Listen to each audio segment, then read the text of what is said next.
Да, по повод празникот 11 ноември, празникот на нашиот град, нашето Дружение за грижи и воспитување на децата од Куманово традиционално повеќе години наназад организира ликовна колонија на која што децата ликовно творат.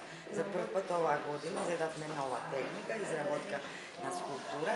Ликовната колонија е одржана во Основното училиште Бајрам Шабани. Наставниците се избраја една од скулптура која што традиционално, како што кажат, граѓани на овој ден и го поздравуваме нашиот градоначалник и учениците на празникот од името на сите ученици на градот.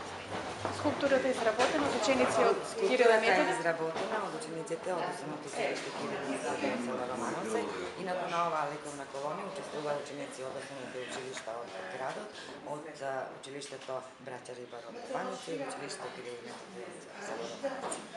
Кои ќе бидат вашите следни активности во Традиционално продолжуваме понатаму со програмата. Се надевам дека оваа година за 2015 година ќе влеземе во новиот продолжуваме со активностите, избираме најдобар рецитатор, прослава на Великден, хуманитарна акција, подарок на